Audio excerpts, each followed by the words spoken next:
أشهد أن لا إله إلا الله.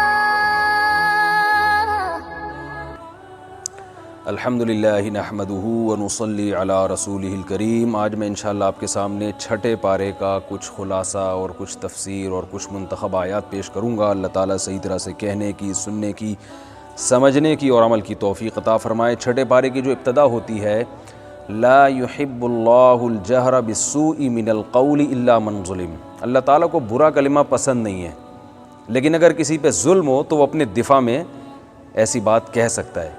تو دفاع کی اسلام نے اجازت دی ہے. عیسائی والا حساب نہیں ہے کہ ان کی کتابوں میں لکھا ہے کہ کوئی ایک تھپڑ مارو تو آپ اپنا دوسرا گال بھی آگے کر دیں.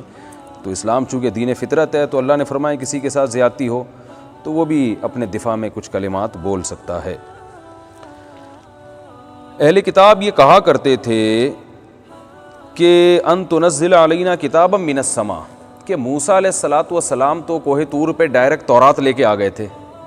تو اے نبی، اے محمد صلی اللہ علیہ وسلم، اگر یہ اللہ کی کتاب ہے تو آپ بھی جائیں کچھ لے کے آ جائیں. یہ تھوڑا تھوڑا کر کے نازل کیوں ہو رہا ہے؟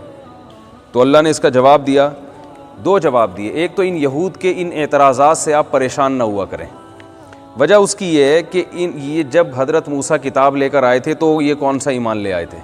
فقد سألوا موسیٰ اکبر من ذالک.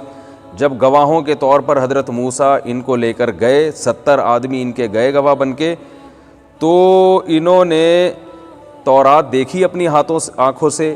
اس کے بعد بھی کیا کہنے لگے؟ ارین اللہ جہرتاً، اے موسیٰ ہم کو اللہ سامنے دکھا ہمارے. تو یہ جو آپ پر اعتراضات کر رہے ہیں نا کہ اگر آپ جائیں اور کتاب لے کر آ جائیں تو ہم ایمان لے آئیں گے، تو یہ لانے والے پھر بھی نہیں ہیں.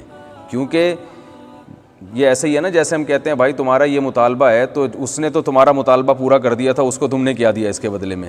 تو یہی بالکل سوال ہے کہ اگر یہ مطالبہ تمہارا واقعی درست ہے تو موسیٰ علیہ السلام کو تو تورات ملی تھی، تو وہاں جا کے تم نے اس سے آگے کا مطالبہ کر لیا تھا کہ اللہ بھی ہمیں نظر آئے، جو باقاعدہ دے رہا ہو ان کو. تو پھر اس پر کیا ہوا تھا؟ اللہ کی طرف سے عذاب آیا تھا اور یہ ہلاک ہو گئے تھے.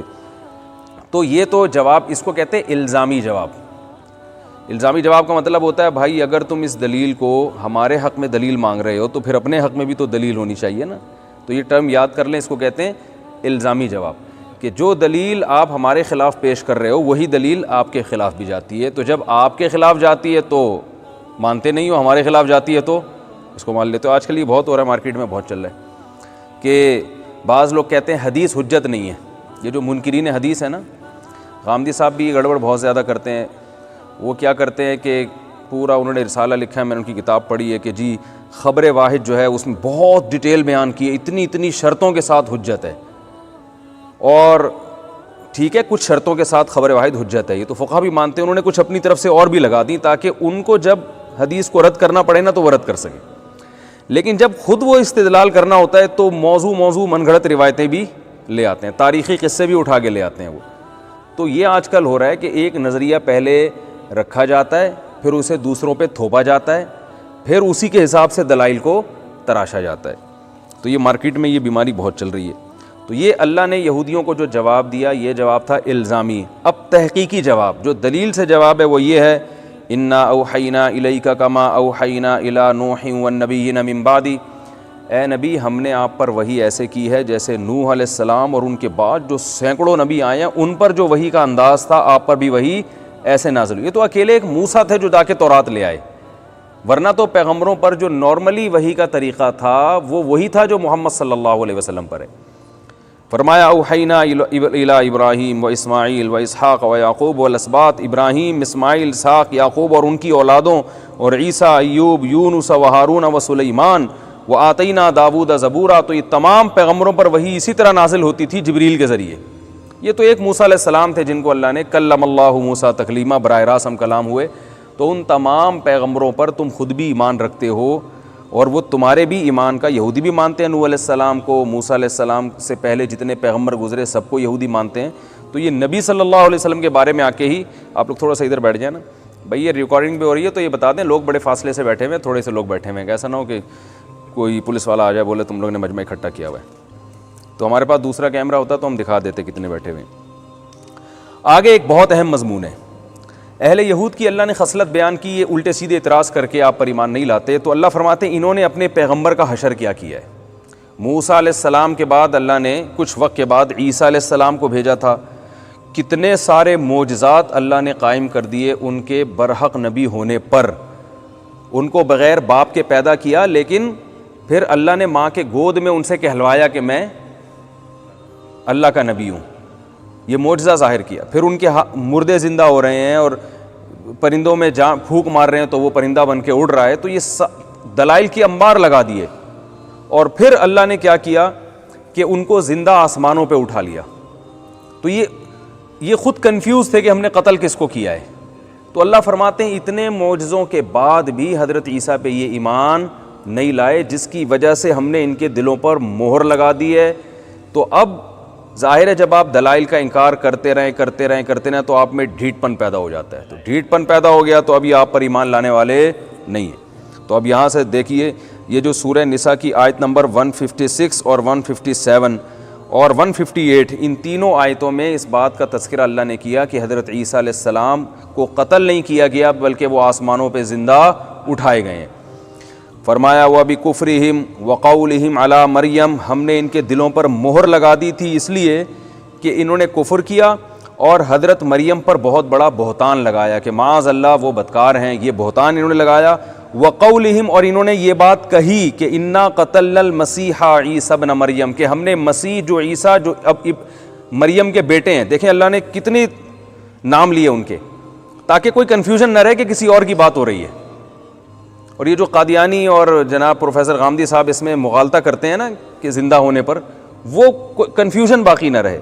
اللہ نے فرمایا کہ یہودی کہتے تھے ہم نے مسیح کو، عیسیٰ کو جو مریم کے بیٹے ہیں ان کو قتل کر دیا ہے، رسول اللہ جو اللہ کے رسول ہیں۔ اللہ فرما رہے ہیں، فرمایا وما قتلوہ، اللہ نے وما قتلوہ، ان کو یہود نے قتل نہیں کیا، وما صلبوہ، ان کو یہود نے صلیب پہ نہیں لٹکایا، ولیکن شبہ لہم، معاملہ ان کے لیے مشتبہ کر دیا گیا، وہ کنفیوز ہو گئے، جس کی تفسیر دوسری روایات میں ملتی ہے کہ ان کی شکل کے ایک آدمی کو لٹکا دیا، کیونکہ حضرت عیسیٰ کو اللہ نے اٹھا لیا تھا تو پریشان کہ وہ گئے کہاں پہ۔ ظاہر ہے جب انسان دیکھتا ہے نا ایک بندہ یہاں ہے اور بھاگنے کا کوئی راستہ بھی نہیں ہے تو وہ پھر کنفیوز ہو جاتا ہے کہ نہ وہ بھاگ سکتے ہیں، نہ زمین میں جا سکتے ہیں، نہ آسمان پر، گئے کہاں؟ تو اللہ فرماتے ہیں ہم نے معاملہ ان کے لیے مشتبہ کر دیا، تو انہی کی صورت کا ایک آدمی کو انہوں نے لٹکا دیا، لیکن وہ خود کنفیوز تھے کہ ہوا کیا ہے، وہ کہاں ہے۔ تو آگے وہ گئے کہاں، ان رازوں سے اللہ آگے ان آیتوں میں پردہ اٹھاتے ہیں کہ یہودیوں کو یہ کنفیوژن ہوئی کیوں۔ فرمایا وَلَٰكِن شُبِّهَ لَهُمْ وَإِنَّ الَّذِينَ اخْتَلَفُوا فِيهِ لَفِي شَكٍّ مِّنْهُ، جو لوگ بھی عیسیٰ کے بارے میں اختلاف کرتے ہیں اب تک شک میں پڑے ہوئے ہیں، مَا لَهُمْ بِهِ مِنْ عِلْمٍ، ان کے پاس عیسیٰ کے بارے میں کوئی واضح دلیل نہیں ہے جس سے وہ کہہ سکیں کہ ہم نے قتل کیا یا کیا ہوا، ان کے پاس نہیں ہے، إِلَّا اتِّبَاعَ الظَّنِّ، خیالات کے پیچھے چل رہے ہیں۔ وَمَا قَتَلُوهُ یقینا، لیکن ایک بات اللہ نے کلیئر کر دی کہ ان کو یقینی طور پہ قتل نہیں کیا گیا۔ آگے اللہ فرماتے ہیں ہوا کیا ہے، بلکہ ہوا یہ ہے رفعہ اللہ الیہ، اللہ نے ان کو اٹھا لیا الیہ، اپنی طرف۔ اب آج کل کے جو متجددین پیدا ہو رہے ہیں نا، وہ اس کا ترجمہ کرتے ہیں اللہ نے ان کو بلند مرتبہ دے دیا۔ ٹھیک ہے، رفعت بلند مرتبے کے معنی میں بھی آتی ہے، لیکن آپ سیاق و سباق کو دیکھیں، بیک گراؤنڈ سے کیا پتہ چل رہا ہے کہ یہاں قتل سے بچا کے اپنی طرف اٹھانا ہے۔ اور جو ہم نے پہلے آیتیں پڑھی تھیں آل عمران میں، وہ آیتیں کیا تھیں؟ ان آیتوں میں اللہ نے کیا فرمایا تھا، یا عیسیٰ انی متوفیکا ورافعوک الیہ ومطہرک، اے عیسیٰ میں تجھے وصول کرنے والا ہوں، تجھے اپنی طرف اٹھانے والا ہوں اور کافروں سے بچانے والا ہوں۔ تو بچانا جبھی تو ممکن ہے کہ جب اللہ نے اپنی طرف اٹھا لیا، اور قتل سے اللہ نے ان کو بچا لیا۔ تو موت دینے کے معنی میں متوفی کا یہاں استعمال نہیں ہوا ہے، اس لیے کہ جب آپ کسی کو کسی سے بچانے کی بات کرتے ہیں تو وفات دے کے نہیں بچایا جاتا، یہ کامن سینس کی بات ہے۔ جی ہاں اگر وہ ان کو، جو حضرات ہیں نا متجددین، وہ کہتے ہیں کہ یہودیوں نے قتل تو نہیں کیا، یہ تو قرآن سے ثابت ہے، لیکن بعد میں آپ کا انتقال ہو گیا، تو یہ آیت بھی نفی کر رہی ہے اس کی، اس لیے کہ جو آل عمران کی آیتیں میں نے آپ کے سامنے پڑھی ہیں. یا عیسیٰ انی متوفیک و رافعک الیہ، اے موسیٰ میں تجھے وصول کرنے، متوفی کا معنی دیکھیں وصول کرنے میں آتا ہے، کبھی یہ جسم وصول کیا جاتا ہے، کبھی روح کو وصول کیا جاتا ہے. یہ قرآن سے ثابت ہے. اللہ یتوفی الانفس حین موتها، اللہ تمہاری روحوں کو وصول کر لیتا ہے تمہاری موت کے وقت. واللتی لم تمت فی منامها، جو مرتے نہیں ہیں ان کو بھی وصول کر لیتا ہے. جب ہم سوتے ہیں تو ہماری روح وصول ہوتی ہے، تو حالانکہ ابھی ہم زندہ ہیں لیکن اس کے لیے بھی اللہ نے وفات کا لفظ استعمال کیا، اور یہ بہت زیادہ قرآن میں استعمال ہوا ہے. ایک میں نے کلپ اس پہ تفصیل سے ریکارڈ کروایا تھا، اس میں نے بتایا تھا کہ وفات یعنی متوفا کا معنی ہمیشہ موت کے نہیں ہوتے، اصل معنی وصول کرنے کے ہیں. تو کبھی موت دے کے وصول کیا جاتا ہے، کبھی پورے جسم کو وصول کیا جاتا ہے، تو تمام معنی میں اس کا اطلاق ہوتا ہے. اس کے اصل معنی موت کے نہیں ہیں. موت کے لیے جو اصل لفظ عربی میں استعمال ہوتا ہے وہ موت کا لفظ استعمال ہوتا ہے. ماتا، حضرت عیسیٰ کے بارے میں کہیں بھی نہیں ہے کہ ماتا، کہ ان کی موت واقع ہوئی ہے. تو اب اللہ نے قرآن میں کیا فرمایا؟ انی متوفیک و رافعک الیہ، میں آپ کو وصول کروں گا اور اپنی طرف اٹھا لوں گا اور کافروں سے بچا لوں گا. اب آپ بتائیں اگر وفات ہی دینا ہوتی تو کافروں سے بچایا پھر؟ یعنی ایسا ہی ہو گیا جیسے ایک شخص میرے پاس آتا ہے پناہ لینے کے لیے، مفتی صاحب مجھے کافروں سے بچا لیں، وہ مجھے قتل کرنا چاہتے ہیں. میں کہتا ہوں میں تمہیں بچاؤں گا، اور میں جو ہوں کیسے بچاؤں گا؟ بھائی میں آپ کو موت دے دوں گا. تو اگلا کہے گا پھر بچانا کیا ہوا ہے بھائی؟ تو میں کہوں بس میں اس طرح سے بچاؤں گا کہ وہ تمہیں قتل نہیں کر سکتے. تو آپ کہیں گے بھائی جب وہ قتل کریں یا آپ مارو بات تو ایک ہی ہے نا. تو اس پورے سیاق و سباق سے یہ ذرا سا بھی کوئی آدمی اگر کچھ بالکل نیوٹرل ہو کے قرآن کا ترجمہ پڑھے گا تو صاف پتہ چلے گا کہ اس سے کیا مراد ہے؟ آسمانوں پہ اٹھانا. یہاں رفعت سے مراد درجے کی بلندی نہیں ہے، بلکہ رافعک الیہ سے مراد کیا؟ اپنی طرف اٹھانا. اور ویسے بھی حدیث کی، قرآن کی وہ تشریح کی جائے گی جو حدیث سے میچ کر رہی ہو. صحیح بخاری کی حدیث بالکل واضح ہے. رسول اللہ صلی اللہ علیہ وسلم نے فرمایا، حضرت ابو ہریرہ فرماتے ہیں لَيُوشِكَنَّ أَن يَنزِلَ فِيكُمُ ابْنُ مَرْيَمَ حَكَمًا وَعَدْلًا، ضرور بالضرور تم پر عیسیٰ ابن مریم آسمان سے نازل ہوں گے حاکم بن کے، جو فیصلے کریں گے اور عادل ہوں گے. فَيَقْتُلُ الْخِنزِيرَ، وہ خنزیر کو قتل کریں گے. وَيَكْسِرُ الصَّلِيبَ، اور جو عیسائیوں کا صلیب کا نشان ہے اس کو توڑ دیں گے، شرک کا خاتمہ کر دیں گے. وَيَضَعُ الْجِزْيَةَ، جزیہ کے سسٹم کو ختم کر دیں گے. تو حضرت ابو ہریرہ پھر اس حدیث کی تائید کے لیے یہ جو اگلی آیتیں میں انشاءاللہ بھی تلاوت کروں گا وہ آیتیں بھی قرآن کی پیش کرتے کہ اس سے بھی سب پتہ چلتا ہے کہ حضرت عیسیٰ علیہ السلام آسمانوں پر زندہ ہیں. اور اجماع بذات خود ایک دلیل ہوتی ہے. قرآن مجید میں اللہ کا ارشاد ہے وَمَن يَتَّبِعْ غَيْرَ سَبِيلِ الْمُؤْمِنِينَ نُوَلِّهِ مَا تَوَلَّىٰ، جو مومنین کے راستے کو چھوڑ کر کسی اور راستے پر چلے گا، جہاں جا رہے ہم جانے دیں گے اور بالآخر اسے جہنم میں داخل کر دیں گے. تو اللہ نے مومنین کے راستے کو صحیح راستہ قرار دیا ہے. تو پوری امت قرآن کی ایک تشریح کر رہی ہے اور آپ ایک الگ تشریح کر رہے ہیں، تو آپ بھی مومنین کے راستے سے ہٹ کر چل رہے ہیں جو خود قرآن کے خلاف ہے. تو اجماع جو ہے بذات خود ایک مضبوط دلیل ہے. دیکھیے اس قرآن کا قرآن ہونا ہمیں اجماع سے پتہ چلتا ہے، قرآن سے نہیں پتہ چلتا. کوئی چیز اپنے اوپر خود دلیل نہیں ہوتی ہے. دیکھیں ایک آدمی کہتا ہے کہ میں سچا ہوں، عدالت پوچھے آپ کے پاس کیا دلیل ہے؟ میں کہوں میں یہی دلیل ہے کہ میں خود کہہ رہا ہوں کہ اپنے منہ سے کہ میں سچا ہوں. تو یہ تو دلیل نہیں ہوتی، آپ کے علاوہ کوئی دلیل ہوگی. تو قرآن تو کہہ رہے اس میں کوئی شک نہیں ہے، لیکن قرآن کے اس دعوے پر کیا دلیل ہے کہ یہ اللہ کا کلام ہے، کہ یہ اللہ نے کہا بھی ہے کہ اس میں کوئی شک نہیں ہے. تو اس دعوے کی دلیل یہ ہے، اور اس کی خاص طور پر اس کی کیا دلیل ہے کہ یہ وہی قرآن ہے جو محمد صلی اللہ علیہ وسلم پہ نازل ہوا. تو اس کی دلیل یہ کہ پوری امت کے جو علماء صلحاء ہیں وہ اس پر جمع ہیں. اور اجماع میں یاد رکھیے امت کے علماء صلحاء، علماء بلکہ داخل ہوتے ہیں. عام آدمی کوئی بھی اٹھ کے دعویٰ کرے وہ اجماع کے خلاف نہیں ہوتا. جیسے آج کوئی اٹھ کے کہے میں نہیں مانتا اس قرآن کو، اب ہم کہیں اس پر تو اجماع کہہ رہے، اجماع کہاں سے ہو گیا؟ جب میں نہیں مان رہا تو اجماع کہاں سے ہو گیا؟ تو ایک دفعہ جب اجماع ہو جائے تو بعد والے کا اختلاف کرنا وہ معتبر نہیں ہوتا. ایک دفعہ میں نے مسئلہ بیان کیا کہ رکوع کے بعد جب ہم کھڑے ہوتے ہیں تو ہاتھ چھوڑ کر کھڑا ہونا، اس پر امت کا صدیوں سے اجماع رہا ہے، عملی تواتر رہا ہے. تو ایک صاحب نے کہا وہ فلاں مسلک کے لوگ تو نہیں مانتے کہ ہاتھ چھوڑ کے کھڑے ہونا چاہیے، تو اجماع کہاں سے ہو گیا؟ تو میں نے کہا ایک دفعہ جب ہو گیا تو اب بعد میں اگر کوئی مسلک اس سے اختلاف کرے گا تو وہ اجماع کے خلاف ہوگا، اس سے اجماع ختم نہیں ہوتا. ایک دفعہ جیسے عورتوں اور مردوں کی نماز میں جو فرق بیان کیا جاتا ہے، صدیوں تک امت میں یہ قول رہا ہے کہ عورت سمٹ کے نماز پڑھے گی. اب آپ کہیں کہ شیخ بن باز اس کو نہیں مانتے, شیخ صالح العثیمین اس کو نہیں مانتے, فلاں علماء نہیں مانتے, فلاں مسلک نہیں مانتے, تو بھائی ان کے خلاف اجماع کو بطور حجت کے پیش کیا جائے گا کہ اب آپ نہیں مانتے, آپ کے نہ ماننے سے کچھ نہیں ہوتا, کیونکہ ایک دفعہ جب اجماع ہو گیا تو صحیح حدیث ہے لا تجتمع امتی علی ضلالہ, میری امت کبھی گمراہی پہ جمع نہیں ہو سکتی. تو اس کا مطلب صدیوں تک امت گمراہی پہ جمع رہی ہے. پھر تو ہم دیکھتے ہیں امام ابو حنیفہ کا فقہ بھی یہی ہے کہ وہ عورت سمٹ کے نماز پڑھے گی, امام شافعی کے کتابوں میں لکھا ہوا ہے, امام مالک کے مالکیہ کا بھی یہی قول ہے, امام احمد بن حنبل کا بھی یہی قول ہے.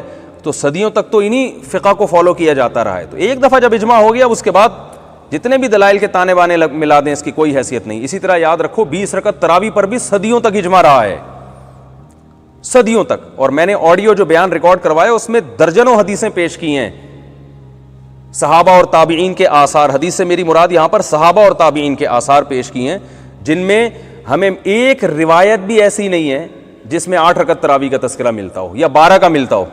سب نے تراویح زیادہ پڑھی ہے, اور جمہور سے 20 ثابت ہیں, بعض صحابہ سے تابعین یا صحابہ سے 16 اور بعض سے 24 اور بعض سے 41 بھی ثابت ہیں, لیکن جمہور سے 20. انہی جمہور کی وجہ سے بعد میں پوری امت 20 پہ جمع ہو گئی تھی. تو لہذا وہ 41 والے قول اور 16 رکعتوں والے قول کیا ہو گئے تھے, کل عدم, کیونکہ امت گمراہی پہ جمع نہیں ہو سکتی. اور وہ جو موطا امام مالک کی حدیث پیش کی جاتی ہے نا, ایک صاحب نے موطا امام مالک دکھا کے حدیث پیش کی ہے کہ دیکھو موطا امام مالک میں حضرت عمر نے 8 رکعتیں شروع کرائی تھیں. اس کا میں کئی بار جواب دے چکا ہوں, مگر اس کا میرے جواب کا جواب کوئی نہیں دے رہا. وہ حدیث مضطرب ہے, کیونکہ محمد ابن یوسف جن صحابی سے 8 رکعتیں نقل کرتے ہیں, یہی محمد ابن یوسف بہقی میں 20 رکعتیں نقل کر رہے ہیں, اور ایک جگہ 11 رکعتیں نقل کر رہے ہیں, 13 رکعتیں نقل کر رہے ہیں.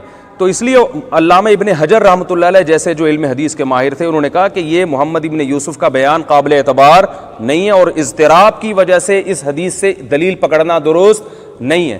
اور اگر آپ کہتے ہیں جو موطا امام مالک میں کوئی حدیث ضعیف ہو ہی نہیں سکتی, تو پھر موطا امام مالک ہی میں یزید ابن رومان سے 20 رکعتیں بھی ثابت ہیں, اور وہ مرسل حدیث ہے. مرسل کا مطلب ہوتا ہے راوی اپنے اوپر کا نام, راوی کا نام حذف کر کے ڈائریکٹ حضرت عمر کی طرف منسوب کر رہا ہے. تو اس کے بارے میں اعلیٰ علماء کہتے ہیں کہ مرسل حدیث اس لیے یہاں قابل حجت ہے کہ یہ شہرت کی بنا پر انہوں نے یہ بات نقل کی ہے, کیونکہ حضرت عمر نے جب 20 شروع کی نا تو پورے عالم اسلام میں 20 ہو رہی تھی. تو اس میں اگر اوپر کا ایک راوی غائب بھی ہو تو اس سے حدیث کی صحت پہ اثر نہیں پڑتا. اور سب سے بڑی بات یہ ہے کہ موطا امام مالک کی ایک 20 رکعت آتی ہے اور ایک 8 رکعتیں آتی ہیں. جو امام مالک ہیں, جو موطا کے مؤلف ہیں, وہ 20 والی کو ترجیح دے رہے ہیں, 8 والی کو ترجیح نہیں دے رہے. تو عجیب بات ہے, مدعی سست گواہ چست. حدیث کا جو کتاب جس کی کتاب ہے وہ 8 والی کو لفٹ ہی نہیں کرا رہا ہے, ٹھیک ہے نا. وہ کہہ رہے ہیں 36 رکعتیں سنت ہیں. 36 کیوں ہیں؟ 20 تو اس وجہ سے کہ موطا امام مالک کی حدیث, اور 16 اس وجہ سے انہوں نے کہا کہ اہل مکہ جو ہے ہر 4 رکعت کے بعد طواف کرتے ہیں, تو ہم مدینہ میں ہیں تو ہمارے پاس اس طواف کی تلافی کے لیے ہم کیسے تلافی کریں, کہ ہم اس ثواب تک کیسے پہنچے. تو انہوں نے اس لیے اضافی 4 رکعتوں کا قول کیا, لیکن جمہور امت نے ان کے اس قول کو نہیں مانا کہ بھائی اس کے لیے الگ سے ثبوت چاہیے. تو وہ خود 20 والی کو ترجیح دے رہے ہیں. اور پھر ہم حضرت عمر کے دور میں باقی عالم اسلام کی تمام مسجدوں میں دیکھتے ہیں کہ 20 رکعتیں ہو رہی ہیں, جس پر میں نے آڈیو بیان میں دھڑا دھڑ سندیں پڑھی, ان کی ایک بحث کی ہے.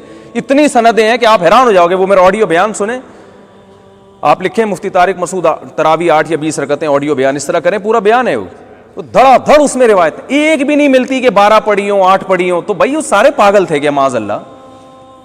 میں اختلافی مسائل میں شدت کا قائل نہیں ہوں, لیکن کوئی اختلافی مسئلہ ایسا گڑنا جس سے لوگ اپنے اسلاف کو بیوقوف سمجھنا شروع کر دیں, یہ ٹھیک نہیں ہے.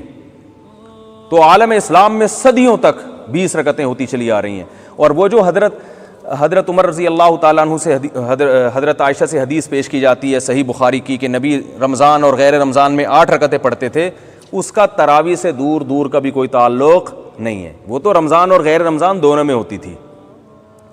تراویح تو آپ نے صرف 3 دن پڑھی ہے, وہ کتنی پڑھی ہیں اس کا علم نہیں ہے. حضرت عمر کے عمل سے پتہ چلتا ہے کہ 20 پڑھی ہوں گی. میں نے بھی قضاء عمری پر ایک چیز ریکارڈ کروائی نا, میں نے کہا کہ اس پر کوئی دلیل نہیں ہے کہ قضائیں جو ہے نمازیں جب زیادہ ہو جائیں تو معاف ہو جاتی ہیں, صرف توبہ کافی ہے. تو ایک صاحب نے نیچے کمنٹ کیا کہ مفتی صاحب نے عقلی بحثیں تو کر دی قضاء عمری پر, کوئی حدیث پیش نہیں کی کہ قضاء عمری پڑھنا واجب ہے. دیکھو اب وہ خود کمنٹ کر کے خود سے کوئی حدیث پیش نہیں کر رہے، جبکہ میں نے حدیث پیش کی ہے کہ غزوہ خندق میں نبی کی 4 نمازیں قضا ہوئیں تو صرف توبہ کو کافی نہیں سمجھا گیا، باقاعدہ ان کو قضا بھی کیا گیا ہے۔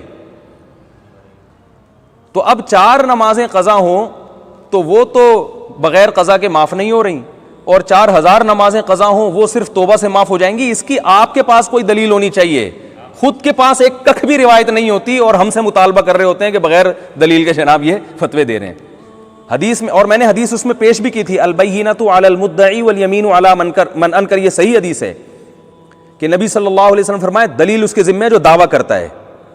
ہم اسلام میں جب بھی دیکھتے ہیں کہ نماز اور روزے کی قضا ہے تو توبہ سے قضا کرنے کا گناہ تو معاف ہوتا ہے، لیکن جو چیز آپ کے ذمہ ہو گئی وہ تھوڑی معاف ہوتی ہے، وہ تو آپ کو کرنا پڑے گا، چاہے جان کے نماز قضا ہوئی ہو یا بھولے سے نماز قضا ہوئی ہو۔ حدیث میں بھولے سے جب بھی نماز قضا ہوئی آپ نے قضا بھی پڑھی ہے، سونے سے نماز قضا ہوئی آپ نے قضا کری۔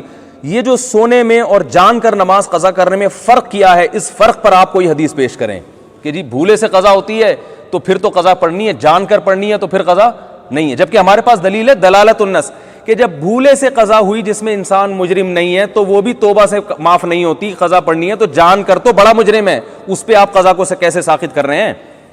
یہ ایسا ہی ہے جیسے کوئی کہے کہ قرآن میں آتا ہے ماں باپ کو اف مت کرو، جوتے مارنے کا کہاں ذکر ہے؟ ہم کہتے ہیں جب اف کرنے کی والی تکلیف برداشت نہیں ہے تو جوتے مارنا کہاں سے جائز ہوگا؟ تو یہ بھی اجماع پوری امت کا، قضاء عمری، کوئی ہمیں صدیوں تک ایسا فقیہ نہیں ملتا جس نے یہ کہا ہو کہ نماز قضا کی آپ نے یا بہت زیادہ قضا ہو گئی اور صرف توبہ سے آپ کی کیا ہو جائیں گی؟ معاف ہو جائے گی۔ تو ایسا کچھ بھی نہیں ہے، یہ سب بات کے مسائل گڑے ہوئے ہیں لوگوں کے۔ صرف امام احمد بن حنبل اس کے قائل ہیں کہ نماز جان کر قضا کر دی تو قضا کی ضرورت نہیں ہے، توبہ سے دوبارہ پڑھیں، مگر وہ اس کی وجہ یہ ہے کہ وہ کہتے ہیں جب نماز آپ نے جان کر قضا کر دی تو آپ کافر ہو گئے، نکاح بھی ٹوٹ گیا، آپ کو مسلمانوں کے قبرستان میں دفن کرنا بھی جائز نہیں ہے۔ تو اب اس دوران جتنی نمازیں قضا ہوں گی ان کی رائے کے مطابق حالت کفر میں ہوں گی، لہذا جب آپ دوبارہ توبہ کر رہے ہو تو دوبارہ اسلام میں داخل ہو رہے ہو۔ تو اس بیس پر اگر آپ کہو کہ نمازیں جو قضا ہوتی ہیں ان کی قضا لوٹانا ضروری نہیں تو پھر ٹھیک ہے، لیکن اس بیس پر جب آپ قول کرو گے پھر امام احمد بن حنبل کے قول کو پورا لوگے، پھر آپ کہو گے کہ نکاح بھی ٹوٹ گیا، صحیح ہے نا، پھر بے نمازی مر گیا تو مسلمانوں کے قبرستان میں بھی نہ دفناؤ، تو جمہور کا قول یہ نہیں ہے، تو آپ اس کو مسلمان بھی مان رہے ہو اور قضا بھی ذمے سے ساقط کر رہے ہو، اس کی مارکیٹ میں کوئی دلیل موجود نہیں ہے۔ تو اس لیے میں کہتا ہوں یہ جتنا اس ٹائپ کے جو لوگ ہیں نا جو اس طرح کی باتیں کر رہے ہیں ذرا سامنے بیٹھیں پھر بات کریں تو مزہ بھی آئے گا، کلپ بازیوں پہ لگے ہوئے ہیں، اور جب کوئی دلیل ہم دیتے ہیں تو اس میں الٹا گھما لوگوں کو کنفیوز کرتے ہیں کہ مفتی صاحب نے کون سا کوئی حدیث سے دلیل لے دی۔ تو ایسے ہی میں آپ سے کہہ رہا ہوں کہ میں نے وہ خواتین اور مرد اور عورت کی نماز میں فرق کے بارے میں بھی یہ بتایا تھا کہ ہر چیز حدیث سے صراحتاً ثابت نہیں ہوتی، ہر چیز حدیث سے صراحتاً ثابت نہیں ہوتی۔ عورت اور مرد کے فرق پر جو ہے نا بہت ساری احادیثیں ہیں جس سے فقہاء نے استدلال کیا ہے کہ جب وہاں ہیں تو یہاں بھی فرق ہوگا۔ اس پر میں پورا بیان ریکارڈ کروا چکا ہوں، میں اس کو ریپیٹ نہیں کروں گا کیونکہ درس قرآن کا موقع ہے۔ اس میں میں نے کہا تھا کہ عورت لبیک آہستہ کہے گی، اس کی کوئی حدیث سے دلیل دکھاؤ۔ عورت جو ہے نا صفا مروہ میں دوڑ کے سعی نہیں کرے گی، اس کی کوئی دلیل دکھاؤ، کوئی دلیل نہیں ہے، یہاں سب تقلید کر رہے ہیں، ٹھیک ہے نا۔ اور وہ ایک مشہور صاحب نے جو ہے نا دلیل پیش کی، یہ لو مفتی صاحب حوالہ، اس میں عبداللہ بن عمر کا قول پیش کیا، جس کتاب سے پیش کیا اس کو اب حدیث کی کتاب بھی کہہ رہے ہیں اور عبداللہ بن عمر کے قول کو کیا کہہ رہے ہیں؟ حدیث بھی۔ اور میں نے ایک دفعہ بیان کیا تھا حضرت حسن نے بہت کثرت سے شادیاں کی ہیں، تو اس پہ انہوں نے محترم نے دعویٰ کیا تھا کسی حدیث میں نہیں ہے، حالانکہ اسی کتاب میں یعنی کسی حدیث کی کتاب میں ایسا نہیں، حالانکہ جس کتاب کا حوالہ دیا اسی میں یہ بھی لکھا ہوا ہے۔ تو اس لیے میں کہہ رہا تھا سامنے بیٹھیں تو دودھ کا دودھ پانی کا پانی ہو جائے گا کہ کون کیا کر رہا ہے۔ اور وہ جو عبداللہ بن عمر کا قول پیش کیا نا وہ بھی ابن جریج راوی ہے جو مدلس عن سے روایت کر رہے ہیں، وہ بھی ضعیف روایت پیش کی ہے، سمجھ رہے ہیں بات کو؟ تو اس پہ بھی کوئی صحیح روایت نہیں ملی، پھر بھی یہ کہتے ہیں کہ لبیک عورت آہستہ کہے گی اور عورت صفا مروہ میں دوڑے گی نہیں، حالانکہ نبی سے کہیں بھی منقول نہیں ہے کہ نبی نے عورت کو دوڑنے سے منع کیا ہو یا زور سے لبیک کہنے سے منع کیا ہو یا جو ہے نا پہلے 3 چکروں میں رمل سے منع کیا ہو۔ مرد رمل کرتے ہیں، عورت تھوڑی رمل کرتی ہے۔ جبکہ جو حدیث نماز کے بارے میں صلو کما رأیتمونی اصلی، ایسے نماز پڑھو جیسے میں پڑھتا ہوں، ایسی حج کے بارے میں بھی خذوا عنی مناسککم، جیسے میں حج کر رہا ہوں ایسے کرو، تو کیوں نہیں کراتے بھائی عورتوں کو ایسے حج؟ آپ فوراً وہاں کہتے ہیں یہ عورت ہے بھائی، یہ آدمی نہیں ہے، ٹھیک ہے نا۔ تو چاروں ائمہ اور صحابہ تابعین یہاں بھی یہ کہتے ہیں کہ عورت نماز سمٹ کے پڑھے گی کیونکہ عورت ہے, یہ آدمی نہیں ہے, یہ مردوں کی طرح ایسے رکوع نہیں کرے گی, یہ مردوں کی طرح کولے اٹھا کے سجدے نہیں کرے گی, یہ عورت ہے. تو صرف امام بخاری نے ایک روایت پیش کی ام درداء رضی اللہ عنہا سے کہ وہ مردوں کی طرح نماز پڑھتی تھی. اس سے صاف پتہ چلتا ہے کہ باقی ساری عورتوں کی طرح پڑھتی تھی. سمجھ رہے ہیں نا, اس دور میں ایک روایت ہمیں ملتی ہے اور اس کے بعد تو پھر پوری امت جمع ہو گئی کہ عورت سمٹ کے نماز پڑھے گی. تو اب عرب کے بعض سلفی علماء نے یہ فتویٰ دیا کہ عورت اور سمٹ کے نہیں پڑھے گی بلکہ مردوں کی طرح پڑھے گی.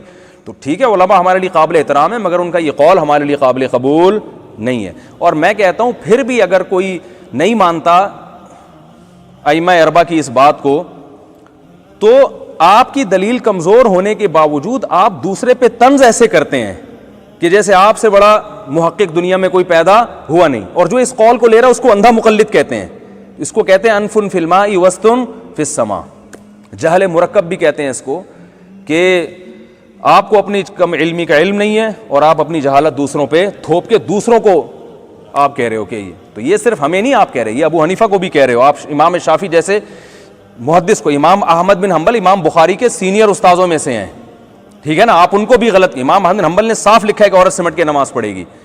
تو حوالہ کوئی لوگ کہتے ہیں آپ حوالہ نہیں دے رہے, آپ انکار کرو, حوالہ دینا میرے ذمہ ہے. جتنی باتیں میں نے کی ہیں نا, کوئی کلپ بنائے کہ مفتی صاحب نے امام احمد بن حنبل کے حوالے سے جو کہا, امام شافعی کے حوالے سے جو کہا, حنفی اور مالکیہ کے حوالے سے جو کہا, یہ غلط کہا, تو آپ دیکھیں حوالہ انشاءاللہ آپ کے فوراً مارکیٹ میں آ جائے گا. آپ دعویٰ تو کریں نا, ٹھیک ہے نا. آپ ایک بحث ہو رہی تھی کسی عالم کے درمیان, انہوں نے کوئی حدیث پڑھی, انہوں نے کہا حدیث ضعیف ہے. انہوں نے کہا آپ حدیث ضعیف ہے, آپ ثابت کرو, راوی کا بتاؤ کہ اس میں سے کون سا راوی ضعیف ہے, تو میں پھر آپ کے اشکال کا جواب دوں گا. کیونکہ بعض دفعہ لوگ کیا کرتے ہیں, بحث کو طول دینے کے لیے خام خواہ کے اعتراضات شروع کر دیتے ہیں. آپ دعویٰ کرو بھائی, اور آپ ثابت کرو ضعیف ہے, تو ہم اس کا جواب دیں گے کہ آپ نے جو دلیل پیش کی ہے اس کے ضعیف ہونے کی, وہ دلیل صحیح نہیں ہے. تو آپ بتاؤ کہ مفتی صاحب جو آپ باتیں کر رہے ہو ایسا کہیں بھی نہیں لکھا, آپ بول کے تو دیکھو. اصل میں آپ کو پتہ ہے کہ لکھا ہوا ہے, میں اس لیے حوالے نہیں دے رہا کہ علماء کے درمیان یہ چیزیں مشہور ہیں, ان سب کو پتہ ہوتا ہے کہ یہ سب چیزیں کتابوں میں موجود ہیں. آپ انکار کرو مفتی صاحب یہ کتابوں میں موجود نہیں ہے, آپ کلپ بناؤ تو صحیح, پھر ہم انشاءاللہ کتاب سے آپ کو حوالہ دیں گے کہ کون اس میں سچ کہہ رہا ہے, کون غلط کہہ رہا ہے. تو اس لیے ہم اپنا ٹائم بچانے کے لیے اس طرح اسٹائل ہمارا یہ ہے. آپ کے پاس تو ٹائم بہت ہے, ہمارے پاس تو بہت سارے اور بھی کام ہیں دنیا میں, اس لیے ہم شارٹ بات کرتے ہیں اور ہم کہتے ہیں یہ ثابت ہے, جس نے انکار کرنا ہے انکار کرے, پھر حوالہ میں نہ دوں تو انشاءاللہ پھر آپ مجھے پکڑیں. سمجھ رہے ہیں کہ نہیں سمجھ رہے ہیں, داغا دیکھا نا. تو آگے چلیں. تو یہ جو غامدی پر بات غامدی صاحب پر اتنی لمبی ہو گئی, تو وہ یہی ہے کہ اجماع امت سے ثابت ہے کہ حضرت عیسیٰ علیہ السلام آسمانوں پہ زندہ ہیں. صحیح بخاری میں حضرت ابو ہریرہ فرماتے ہیں کہ حضرت عیسیٰ قرب قیامت, اچھا یہ تو عیسائی بھی مانتے ہیں, تورات اور انجیل میں بھی یہ بات ہے کہ حضرت عیسیٰ قرب قیامت میں آئیں گے, یہ عیسائی بھی مانتے ہیں. بس فرق یہ ہے کہ عیسائی کہتے ہیں آپ پر موت ہوئی پھر اوپر گئے تاکہ وہ کفارہ بن گیا, اور اسلام کہتا ہے آپ پر موت واقع نہیں ہوئی ہے. تو یہ عیسائیت اور یہودیت میں, عیسائیت میں اور اسلام میں یہ چیز کامن ہے, مشترک ہے. یہ بعض کہتے ہیں اصل میں یہ عیسائیت سے آئی ہوگی یہ چیز نا, مسلمانوں میں وہیں سے لی ہوگی. تو ابو حنیفہ, شافعی, احمد بن حنبل اور اتنے بڑے بڑے علامے کس سے متاثر ہو رہے ہیں, عیسائیوں سے. ٹھیک ہے نا. عقیدہ طحاویہ جو پوری دنیا کے اسکالرز میں ہمیشہ سے پڑھائی جاتی رہی ہے, 1000 سال سے پڑھائی جا رہی ہے, تو سارے اسلامی اسکالر متاثر ہو گئے کس سے, عیسائیت سے. حالانکہ ان میں 99% نے تورات پڑھی نہیں ہوتی, 99% نے تو پڑھی نہیں ہے, تو متاثر کہاں سے ہو گئے بھائی. تو اس لیے یہ ہمارے یہ متفقون علیہ اہل سنت والجماعت کا عقیدہ ہے کہ حضرت عیسیٰ پر موت واقع نہیں ہوئی ہے, قرب قیامت میں آئیں گے, اور قرآن کی صاف آیات ہیں. بر رفعہ اللہ الیہ, بلکہ اللہ نے ان کو اپنی طرف اٹھا لیا. وکان اللہ عزیزا حکیما, اور یہ بھی دلیل ہے اللہ زبردست غالب ہے. دیکھو جب کوئی اچھمبے کا کام ہوتا ہے تو پھر اپنی طاقت اور قوت کا اظہار کیا جاتا ہے. کہ تمہیں اشکال ہوگا اللہ ایک زندہ انسان کو تو نے آسمان پہ اٹھا کے کیسے زندہ رکھا ہوا ہے, تو اللہ نے بتا دیا عزیز میں غالب ہوں, سب کچھ کر سکتا ہوں. بہت سے 15ویں صدی کے پروفیسروں کو اشکال ہوگا کہ یار یہ کیسے پاسبل ہے کہ ایک زندہ انسان آسمانوں پہ جائے اور زندہ بھی رہے. تو اللہ فرماتے ہیں عزیز ہوں اور حکیم بھی ہوں. ایک اور سوال ہوگا کہ یہ سب کرنے کی اللہ تجھے ضرورت کیا تھی. نارملی جیسے سب جیتے ہیں مرتے ہیں اسی طرح ہوتا رہتا؟ تو اللہ نے اس کا بھی جواب دے دیا، حکیم، حکمت والا ہوں، میرے کاموں میں بہت زیادہ حکمتیں ہوتی ہیں۔ بڑی حکمت علماء بیان کرتے ہیں کہ جب عیسیٰ علیہ السلام ہزاروں سال کے بعد زمین پہ نازل ہوں گے تو یہ سائنس کو ایک بہت بڑا چیلنج ہوگا۔ بھائی وہی پیغمبر جن کے بارے میں ہم انجیل میں اور تورات میں پڑھا کرتے تھے کہ مردوں کو زندہ کریں گے اور پرندوں میں پھونک ماریں گے تو پرندہ بن کے اڑ جائے گا، آج اس کے معجزے اپنی آنکھوں سے دیکھنے کو مل رہے ہیں۔ تو یہ لوگ ایمان لے آئیں گے کہ یقیناً کوئی خدا ہے اور کوئی ایسی ذات ہے۔ جو ایتھیس ویتھیس ٹائپ کے لوگ ہیں یہ سارے مارکیٹ سے کیا ہو جائیں گے؟ شارٹ ہو جائیں گے۔ تو وہ دیکھ لیں گے بھائی یہ تو ہے حقیقت میں، اور یہودیوں کے مذہب کا باطل ہونا بھی ثابت ہو جائے گا، ظالم ہونا بھی، کہ انہوں نے ایک اللہ کے پیغمبر کو قتل کرنے کی کوشش کی تھی۔ تو حضرت ابو ہریرہ نے جب یہ آیت پیش کی، بلکہ پہلے میں پوری حدیث کمپلیٹ کر لوں، فرمایا کہ عادل بن کے نازل ہوں گے اور وَيُفِيضُ الْمَالَ، اتنا مال زمین میں پھیلا دیں گے کہ ایک روایت میں آتا ہے کہ زکوٰۃ لینے والا کوئی باقی نہیں بچے گا، انصاف سے بھر دیں گے زمین کو۔ حضرت عیسیٰ علیہ السلام آپ صلی اللہ علیہ وسلم کی دین کی تکمیل کریں گے وہ۔ پھر حضرت ابو ہریرہ نے صحیح بخاری کی جس حدیث کو میں نے بھی پڑھا ہے، اسی حدیث میں آگے اس آیت کی تلاوت کی، تاکہ فرمایا کہ تم چاہو تو یہ آیت تلاوت کر لو تاکہ میرے دعوے کی تصدیق ہو جائے۔ پھر آیت کی تلاوت کی، فرمایا وَإِن مِّنْ أَهْلِ الْكِتَابِ إِلَّا لَيُؤْمِنَنَّ بِهِ قَبْلَ مَوْتِهِ، جتنے بھی اہل کتاب ہیں، یہ سورہ نساء کی آیت نمبر 154، جتنے بھی 159، جتنے بھی اہل کتاب ہیں وہ آپ کی موت سے پہلے ایمان لے آئیں گے، وَيَوْمَ الْقِيَامَةِ يَكُونُ عَلَيْهِمْ شَهِيدًا، اور پھر وہ ان پر گواہ بنیں گے قیامت کے دن۔ تو اس میں حضرت ابو ہریرہ کی رائے یہ ہے کہ اس سے مراد حضرت عیسیٰ کی موت ہے، کہ حضرت عیسیٰ کی موت سے پہلے تمام اہل کتاب آپ پر ایمان لے آئیں گے۔ تو حضرت ابو ہریرہ یہ بتانا چاہ رہے ہیں کہ اب تمام اہل کتاب ابھی مومن نہیں ہیں، تو یہ اس کی علامت ہے کہ حضرت عیسیٰ کی موت واقع نہیں ہوئی ہے، کیونکہ جب حضرت عیسیٰ کی موت واقع ہوگی، جب زمین پہ نازل ہونے کے بعد، تو روئے زمین پر جتنے اہل کتاب ہیں وہ مسلمان ہو چکے ہوں گے۔ سمجھ میں آ رہی ہے بات؟ اگرچہ اس آیت کی دوسری تفسیریں بھی ملتی ہیں ہمیں، لیکن حضرت ابو ہریرہ نے، دیکھیں اس آیت کی تو دو تفسیریں ہیں، بعض مفسرین کی رائے یہ، بعض صحابہ سے منقول ہے کہ ہر اہل کتاب اپنی موت سے پہلے حضرت عیسیٰ پہ ایمان لے آتا ہے، اس کو دکھا دیا جاتا ہے کہ حضرت عیسیٰ یعنی سچے نبی تھے اور اللہ کے بیٹے نہیں ہیں، اور یہودی بھی ایمان لے آتے ہیں مگر اس ایمان کا فائدہ نہیں ہوتا۔ تو ایک تفسیر یہ بھی کی گئی ہے، لیکن حضرت ابو ہریرہ جو اس کی تفسیر کر رہے ہیں بخاری کے مطابق، وہ تفسیر یہ بیان کر رہے ہیں کہ حضرت عیسیٰ کی موت سے پہلے تمام اہل کتاب ایمان لے آئیں گے۔ دونوں تفسیریں، کوئی ایک تفسیر کرے دوسری تفسیر کرے، لیکن عقیدہ سب کا یہی ہے کہ حضرت عیسیٰ آسمانوں پہ زندہ ہیں۔ اللہ تعالیٰ ہمارے ایمان کی اور ہمارے عقیدوں کی حفاظت فرمائے۔ آگے اللہ نے یہود کے جو ہے نا شناعتیں بیان کی، اخذہم الربا، یہ سود خور تھے، سود کھایا کرتے تھے، اس سے پتہ چلتا ہے کہ سود کھانا اسلام میں بہت بری چیز ہے۔ اور اللہ نے یہ بھی فرمایا یا اہل الکتاب لا تغلوا فی دینکم، دین میں غلو اور زیادتی مت کرو۔ اور پھر یہ بھی بتایا کہ عیسیٰ ابن مریم تو خود یہ چاہتے تھے کہ لوگ مجھے اللہ کا بندہ کہیں، وہ اس سے خوش نہیں ہے کہ تم نے ان کو اللہ کا بیٹا بنا لیا۔ اس کے بعد سورہ مائدہ ہے، اللہ نے سورہ مائدہ میں فرمایا تعاونوا علی البر والتقوی، نیکی کے کاموں میں ایک دوسرے کے ساتھ تعاون کرو۔ اور اللہ نے اس میں یہ بھی فرمایا کہ کون کون سے جانور حرام ہیں، مردار حرام ہے اور خون حرام ہے۔ اچھا یہاں بھی میں تھوڑی سی اس آیت کی فقہی تفسیر بیان کروں۔ قرآن یہ کہتا ہے حرمت علیکم المیتۃ، مردار کیا ہے؟ حرام ہے۔ اس آیت کی روشنی میں سمندر کا مردار ہو یا خشکی کا، سب کیا ہو گئے؟ حرام ہو گئے۔ مچھلی بھی اس میں داخل ہو گئی۔ حدیث میں آتا ہے احلت لنا میتتان، اور اس حدیث کو امت میں تلقی بالقبول حاصل ہے کہ آپ نے فرمایا دو مردار میرے لیے، ہمارے لیے حلال قرار دیے، السمک والجراد، مچھلی اور ٹڈی۔ تو اس سے پتہ چلتا ہے باقی تمام مردار اپنی اصل پہ ہیں، وہ ناجائز ہیں۔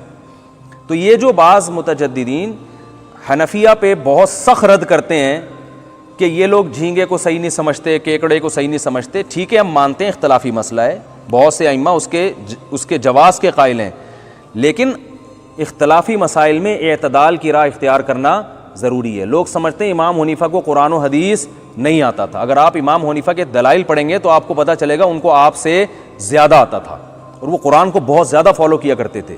تو ہر قسم کا مردار قرآن کیا کہہ رہا ہے؟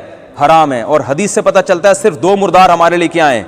حلال ہیں، السمک والجراد، مچھلی اور ٹڈی۔ تو اسی بیس پر امام حنیفہ کا قول ہے اور احناف نے اسی کو لیا ہے کہ سمندر میں مچھلی کے علاوہ کوئی مخلوق جائز نہیں ہے، نہ کیکڑا حلال ہے نہ کچھ اور حلال ہے۔ تو جھینگے کے بارے میں اب بعض علماء کہتے ہیں یہ مچھلی کی قسم میں داخل ہے، جو اس کو مچھلی کی قسم میں داخل سمجھتے ہیں وہ اس کو جائز کہتے ہیں، جو مچھلی کی قسم میں داخل نہیں سمجھتے وہ اس کو جائز نہیں کہتے۔ ہماری رائے میں یہ مچھلی کی قسم میں داخل نہیں ہے، میڈیکلی بھی داخل نہیں ہے، میڈیکل سائنس بھی کہتی ہے مچھلی سے اس کا دور دور کا کوئی تعلق نہیں ہے، اور عرف میں بھی نہیں ہے۔ عرف میں اس لیے نہیں ہے کہ آپ اگر کسی سے کہیں مچھلی لے کر آؤ تو کبھی بھی وہ جھینگا لے کر نہیں آئے گا۔ تو ایک چیز آپ نے کہا اللہ کی قسم میں مچھلی نہیں کھاؤں گا، تو آپ جھینگا کھانے سے ہانس، یعنی آپ کی قسم نہیں ٹوٹے گی۔ تو ہم کہتے ہیں نا عرف میں، تو بہرحال اختلافی مسئلہ ہے، لیکن اتنی بات ضرور ہے کہ سمندر کی صرف کیا حلال ہے؟ مچھلی۔ اور ایک اور دلیل ہے کہ وَيُحَرِّمُ عَلَيْهِمُ الْخَبَائِثَ، اللہ تعالیٰ فرماتے ہیں نبی کی ذمہ داری ہے خبیث چیزوں کو تم پر حرام کر دیں گے۔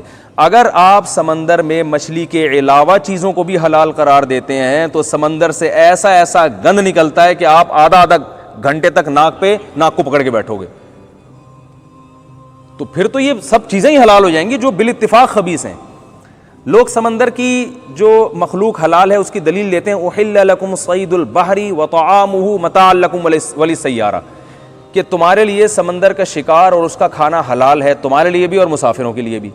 تو اس سے وہ استدلال کرتے ہیں کہ سب کچھ حلال ہے، حالانکہ اس آیت کا ایک سیاق و سباق کو دیکھا جائے تو یہ حرم کی پابندیوں کا ذکر کیا جا رہا ہے کہ وحرم علیکم صید البر ما دمتم حرما، جب تم احرام کی حالت میں ہو تو تمہارے لیے خشکی کا شکار حلال نہیں ہے۔ تو اس سے پتہ چلتا ہے کہ احرام کی پابندیاں خشکی کے جانوروں پر تو لاگو ہوتی ہیں، سمندر کے جانوروں پر لاگو نہیں ہوتی۔ تو اس آیت کا سیاق و سباق کے جو مفہوم ہے وہ یہ ہے کہ سمندر کا شکار احرام میں بھی تمہارے لیے کیا ہے؟ حلال ہے۔ اس میں اس کا تذکرہ نہیں ہے کہ کون کون سی چیزیں حلال ہیں، کون کون سی چیزیں حرام ہیں۔ سمجھ میں آ رہی ہے بات؟ تو اس لیے اختلافی مسئلہ ہے، میں مانتا ہوں اس میں شدت اختیار کرنا جائز نہیں ہے۔ امام شافعی، امام احمد بن حنبل کی رائے ہے کہ سمندر کی ہر مخلوق حلال ہے، مگر پھر وہ بھی کچھ چیزوں کو پھر وہ بھی مستثنا کرتے ہیں۔ امام شافعی سمندری مینڈک کو حلال نہیں سمجھتے، حالانکہ اگر اس آیت سے استدلال کیا جائے سمندر کا شکار تو وہ بھی، لیکن بہرحال مجتہدین ہیں، ہمارے لیے قابل احترام ہے۔ تو میرا مقصد صرف یہ بتانا ہے کہ جو لوگ آج کل جو ہے نا امام حنیفہ کو زیادہ ہدف بنایا جا رہا ہے اور امام حنیفہ کے فالوورز کو زیادہ ہدف بنایا جا رہا ہے کہ یہ اندھے مقلد ہیں، تو آپ اگر ابو حنیفہ کے دلائل تسلی سے پڑھیں گے تو آپ کو پتہ چلے گا کہ ابو حنیفہ کے فالوورز آپ کے فالوورز سے زیادہ ذہین ہیں، کہ انہوں نے ابو حنیفہ جیسے تابعی کا انتخاب کیا، آپ کا انتخاب نہیں کیا، تو یہ آپ کے فالوور سے بہرحال زیادہ ذہین ہے۔ باقی اختلافی مسئلہ ہے، اس میں شدت اختیار کرنا، کسی پہ طنز کرنا، میں بھی اہل حدیث حضرات کو یہ مسئلہ بتا دیتا ہوں مگر ان پہ طنز نہیں کرتا، اور میں یہ الزامات نہیں لگاتا کہ جاہل ہونے کے یا ان چیزوں کے، میں اس پہ الزام لگاتا ہوں تو شدت اختیار کرتا ہے۔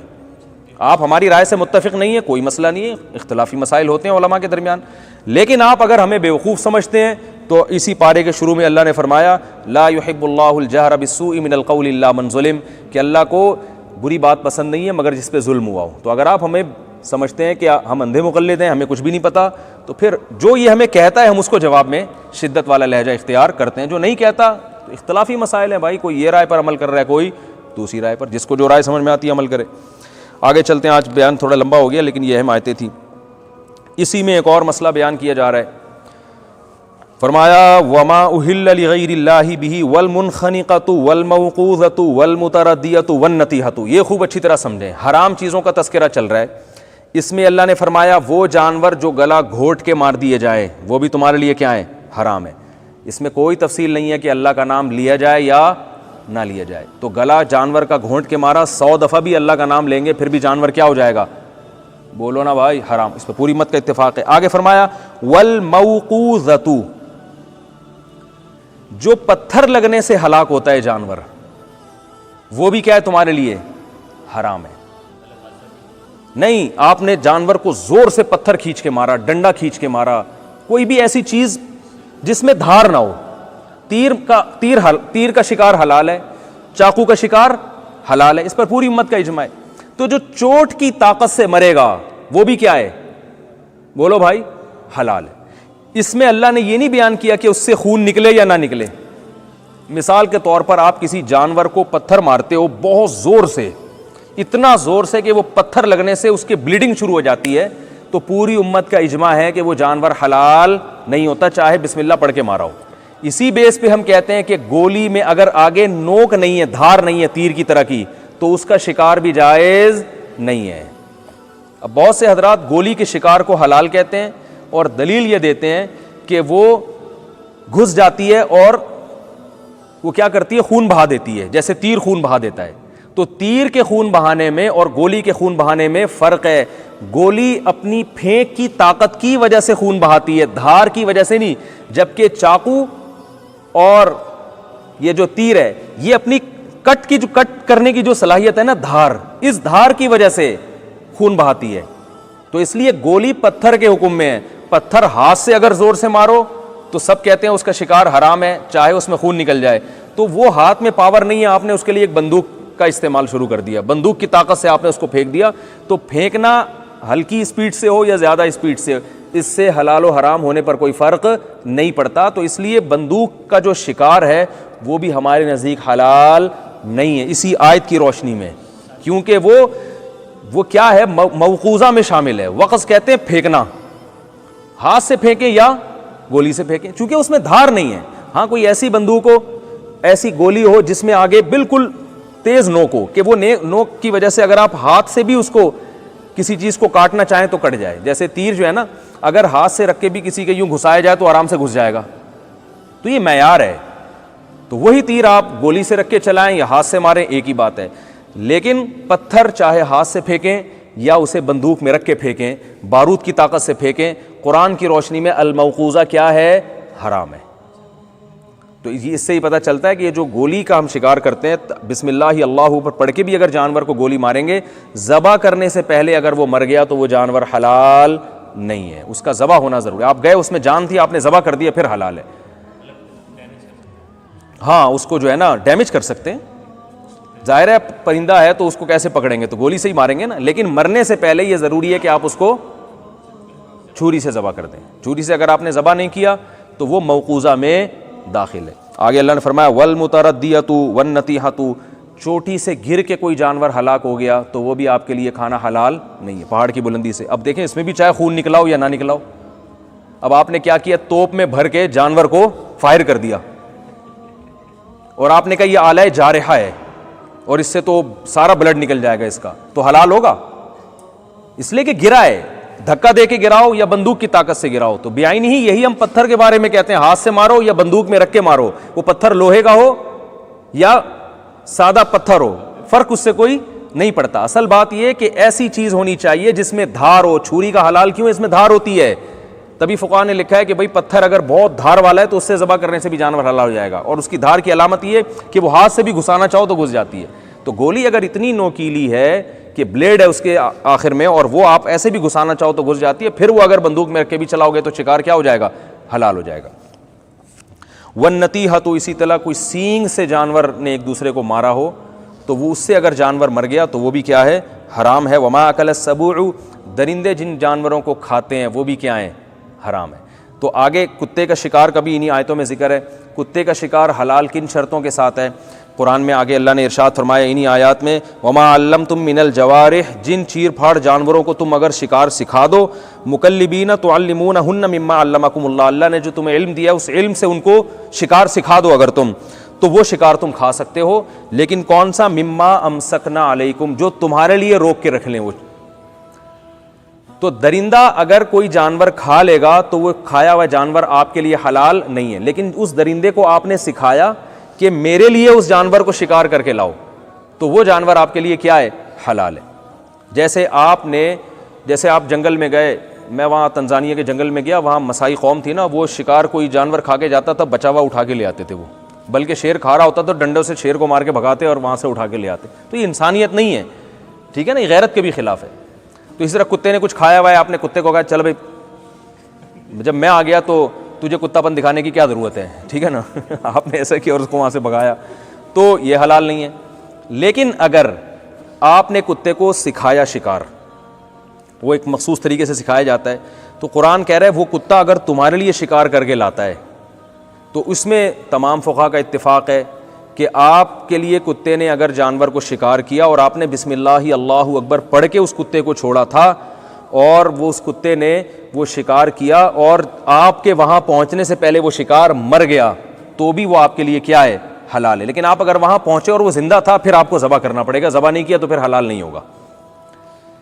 تو اس میں فقہاء بیان کرتے ہیں یہ جو آج کل لوگ کہتے ہیں نا فقہا کو دین کا نہیں پتہ, ہم جانتے ہیں قرآن حدیث, فقہا ہی کو دین کا پتہ ہے. ساری چیزیں فقہا صدیوں پہلے لکھ چکے ہیں, قرآن اور حدیث کی تشریح کر چکے ہیں. تو فقہا بیان کرتے ہیں کہ اگر آپ اپنے جانور کے پاس پہنچے, کتے نے اس کو گرایا ہوا تھا, ہرن کے پیچھے چھوڑا, کتے نے ہرن کو پکڑ کے مار کے گرا دیا, اب ہرن تڑپ رہا ہے, آپ وہاں گئے تو کتے نے خود اس میں سے بوٹی کھا لی, اب وہ آپ کے لیے حلال نہیں ہے. ہاں ذبح کر دیں گے تو حلال ہو جائے گا, لیکن اب وہ ذبح کیے بغیر وہ مر گیا آپ کے پہنچنے سے پہلے تو حلال نہیں ہے, کیونکہ کتے نے خود اس میں سے کھا لینا اس کی علامت ہے اس کتے نے کتا پن دکھایا ہے اور یہ جانور آپ کے لیے شکار نہیں کیا.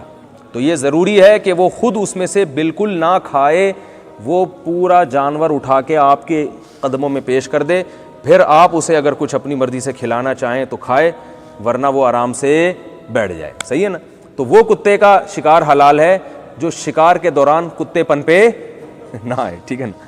اور آپ کے لیے بھی کتا پن بننا اس صورت میں جائز نہیں ہے, کیونکہ اگر اس نے خود کھا لیا تو اب آپ اس میں سے نہیں لے سکتے. تو کتے کو جو لوگ شکاری کتا پالنا جائز ہے, کتے کو جو شکار سکھاتے ہیں اس میں یہ شرط ہے کہ بسم اللہ اللہ اکبر پڑھ کے آپ نے کتے کو چھوڑا, کتا اس جانور کو لے کر آیا, اس نے گرا دیا, آپ فوراً بھاگے وہاں پہ. اگر آپ کے وہاں پہنچنے سے پہلے وہ جانور مر گیا اور آپ کو ذبح کرنے کا موقع نہیں ملا اور کتے نے اس میں سے خود کھایا بھی نہیں, تو وہ شکار آپ کے لیے حلال ہے قرآن کی اس آیت کی روشنی میں. اور یہ دو شرطیں اگر نہیں پائی گئیں تو پھر وہ جانور آپ کے لیے حلال نہیں ہے. اسی آیت میں اللہ نے حکم دیا اہل کتاب کی عورتوں سے نکاح حلال ہے, اور ان کا ذبح بھی, یہود و نصارہ کا ذبیحہ بھی حلال ہے. قادیانی اہل کتاب کے حکم میں نہیں ہے. آج ایک نئے قول بھی آیا, ایک فتنہ پرست ہیں, انہوں نے کہا کہ قادیانیوں سے کی عورتوں سے نکاح بھی جائز ہے اور ان کا ذبیحہ بھی حلال ہے.